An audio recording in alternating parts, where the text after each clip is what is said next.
Hello, this is Roland. Today I want to talk about family. And I want to say that a lot of people have baggage from the past, childhood traumas from which they've never fully recovered. And I want to reiterate what I've said so many times, but I think it's important, and that is that children are little people. Now, because children are resilient, they sometimes people are do things to children, yell at them and scream at them and things like that, or even worse, are mean to them, um, reject them, awful things. And it appears that it's not doing harm. And the other thing is that, but it is doing harm. And the other thing is that children have a lot of love, which I said in a video I made a couple of days ago. I said that's a protection. See, love is a protection. Love, in other words, not hating. See? So, you have little people who are resilient and have a lot of love. And then people dump on them. Now, here are some of the things that happen. I don't need to talk about awful things like hitting children and screaming at them and terrible things like that. I don't even need to talk about that. It's just obviously not good. But we also need to mention pressure. Pressure, see, parents pressure their children as they were pressured. See, what happens is that parents pressure children as they were pressured. And when they were little children, they were pressured. Then they turn around and do unto others. It seems to be the way it is with human beings in our unwashed, fallen state, fallen condition. Until we see something wrong, which some people never do, until we see something wrong with the way we exist and yearn with all of our hearts for something better, then those people then will find their way out of the morass to which they have sunk, the bog, the swamp, the degeneration to which which they have sunk. So, pressure. So what you need to do is to see something wrong with the way you exist and yearn for something better. When you're at some point, God answers your yearning. You're yearning to be better. You're sick and tired of being sick and tired. You're sick and tired of doing unto others what was done to you. You see something wrong with it, and you don't want to do it, but you can't stop yourself. Well, at some point, God answers, and He gives you light. In the Bible, it talks about the light, the guiding light. You know, there used to be a show on television. Do you remember a long time ago? I think it may have been a daily, one of the soap operas. It was called The Guiding Light. But you know, the guiding light is a very beautiful term. I was reading it in a book yesterday that I purchased for $1 at the used bookstore. Just beautiful, beautiful book about Bible words. It was talking about the word Eusebia, or Eusebia, which means, which is piety. You know, in the Bible it says, Paul tells us to live our life in all godliness and honesty. It's the idea of godliness, piety. It's a God-oriented life, which is the result of our yearning and coming closer to Him. Okay? So that's the goal then for the person who begins to recover in God's light. See, God's light is the solution. That's the solution. The guiding light. The inner light. Okay? That's the solution. That's what you need, God's light. Now when you begin, then you begin to wake up. In His light you begin to wake up. And you begin to see things that you never saw before. For example, you see your own resentments, your hostilities, your judgments of others. See, in the past you've always seen other people judging you for which you resented them. And you've seen other people being unfair, or being mean, or being selfish. See? And you for which you resented them and judged them. But now you begin to see your own, which you see your own those things, and your own rudeness and things like that which you didn't even know. You had no idea. See? Because you were unaware. Because you had fled from God's light. So having fled from God's light, then you live in darkness. And then when you live in darkness, then you live in error. And you make a lot of mistakes. And you don't even know. Sometimes you're making what you're doing wrong, but all you know is you have conflict. Well, that conflict is good in as much as it's conflict with the inner light. We call it conscience. See, if you walked with God, if you were near to God, and you lived in His light, then you wouldn't have any conflict. You might have conflict with other people, in as much as you would stand for what's right, and you would live what's right. See, you would become everything you do would have some truth in it, okay? And then people wouldn't like that. And you would see through their deceit and their lies and their pretense. And you would see when they're trying to fool you. See, you would see that. You would see through it. And they would see that you're seeing it. It would disable them from fooling you, tricking you. See, would disable their schemes, but at the same time they wouldn't like it. Although some people would like it. But the good people would see the light in you, and they would respect it and see and love it. But the ones that don't like the light, well, they will respect you, but they will undoubtedly flee from you after they try you. See, they'll test you to try to make you fall. They want you to fall so you'll be just like them.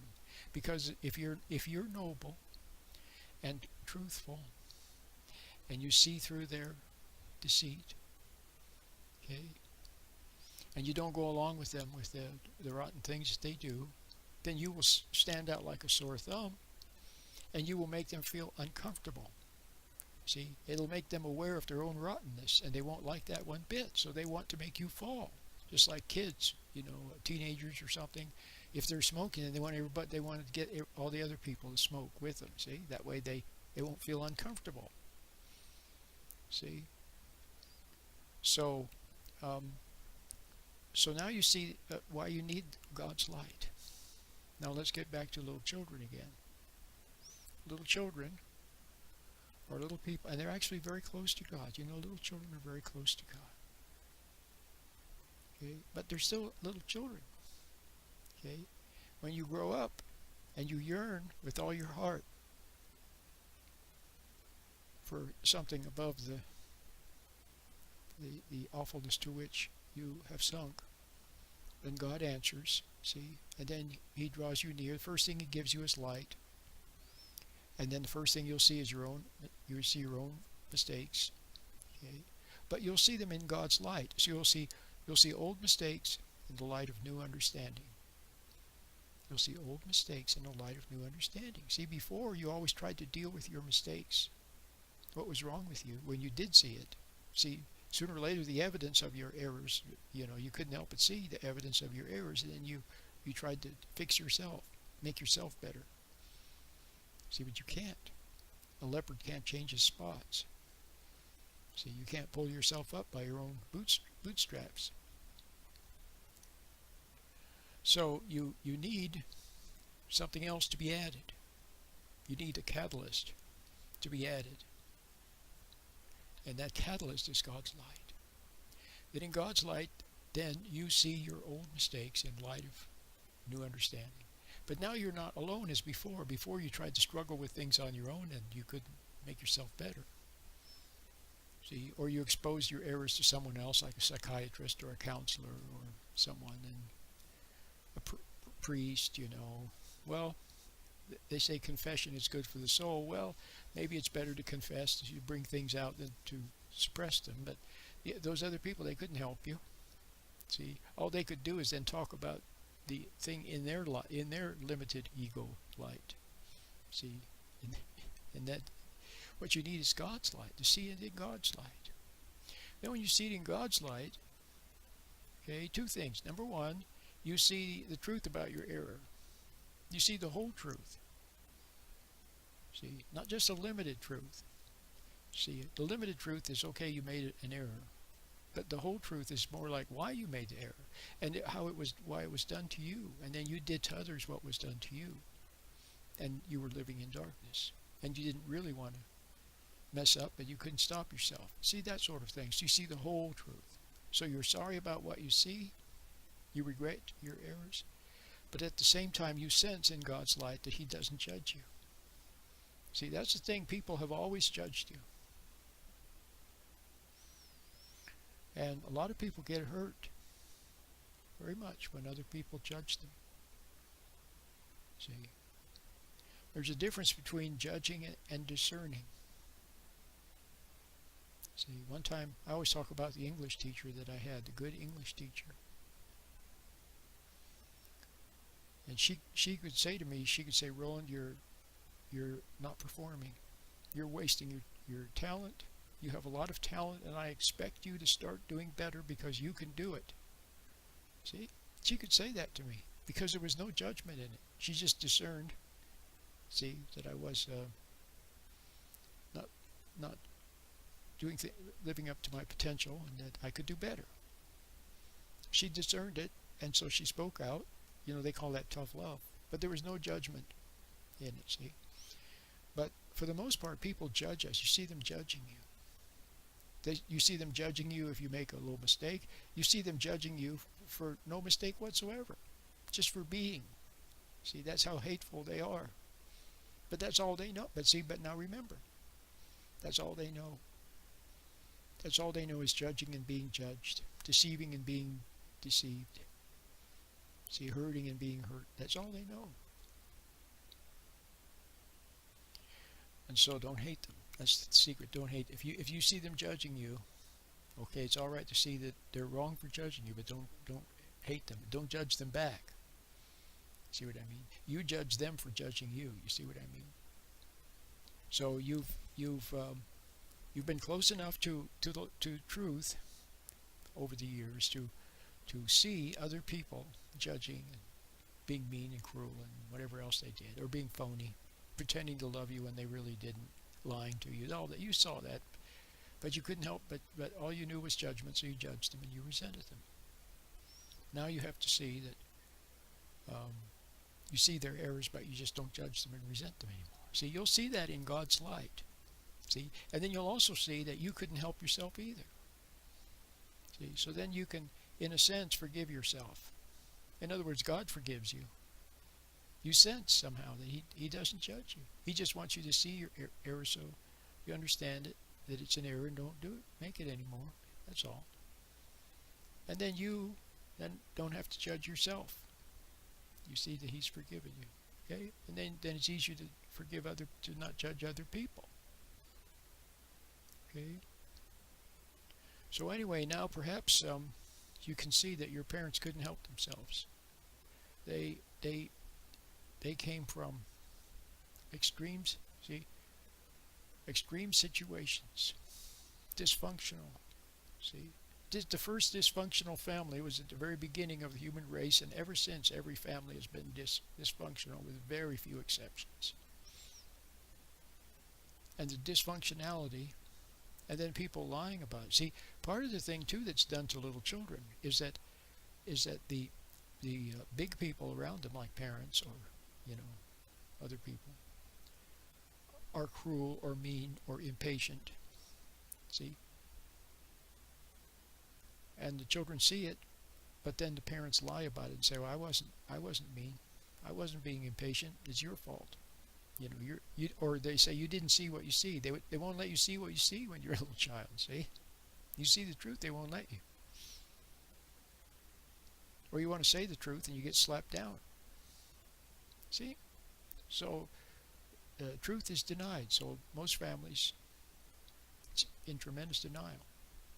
And then people, how do people deal with the conflict? Well, they try to get rid of the symptoms.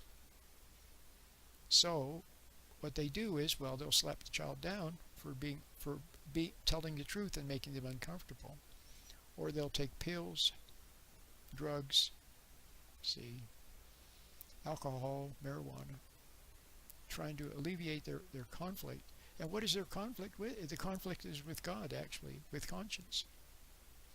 See, so it's very good that there is conscience, which is from God, and it's just a wordless knowing that somehow you messed up. See, wordless knowing that you did something that wasn't right. But it's a nice thing because you know why? First of all, you know that way you know that God exists, and you know that He's good, and you know what He cares about. You know, like I've always said, God doesn't care if you spill a little milk or if you dribble some mustard on your pants. See, or if you lose your car keys, or see, you pay too much for some item you could have gotten it cheaper. He doesn't care about such things. What does He care about? He cares about that you not be phony with other people, that you not hate other people or resent them or judge them. See, that's what He cares about. See, He cares about people. So, the light, when you start to come to the light, and the meditation helps, incidentally. It's a little mechanism, a little technique that helps you come to the light. See, most people have sunken so low. They've sunk so low. And they've been hiding all of this baggage and unforgiveness and all these negative memories, and they're tormented by negative thoughts and all of this stuff. It's so much. Not to mention they start having problems. Health problems, relationship problems, financial, all these problems that begin to accumulate because of their living in error. See, that's the other thing. When you're not living in the light, then you don't see what's true from what's false, and you follow what's false. You make mistakes, see, and you don't have wisdom. If you lived in the light, you would have wisdom, or at least common sense, and it would, and then perhaps wisdom. That's what you need, is wisdom. So, or what I call understanding. So now perhaps you can see that your parent, in the typical family, the parents make a lot of mistakes. But now you see why they don't have the light. They're living in darkness. They make errors and they don't even realize that they're making errors. If they had the light, if they were living in the light, walking in the light, see, then they would have what? They would have understanding. And they would have patience. Okay? And wisdom. Especially father is supposed to have patience and understanding and wisdom. So they didn't have it. They didn't have it for others, and they didn't have it for themselves either. Okay? Just as you haven't had it for others, and you haven't had it for yourself. So now you see now that you're an adult, you can see how you're messing up, but you don't really want to. Now you can see that they were messing up, and they didn't really want to. So does that mean that you should feel sorry for them? No. Does it mean you have to pretend that everything was wonderful? No. All it means is you don't judge them. That's all. You stop resenting them. You let go of the resentment, and you have compassion, which is not feeling sorry. You have a true compassion. And in fact, a true compassion for people very often is telling them the truth, but it has to have love. It has to be when you've given up the resentment. I've made some videos about this, about speaking up for yourself and about forgiveness. It'd be good to watch them. See, but the truth has an edge to it. What does it say in the Bible? Truth is like a two-edged sword. It has an edge to it.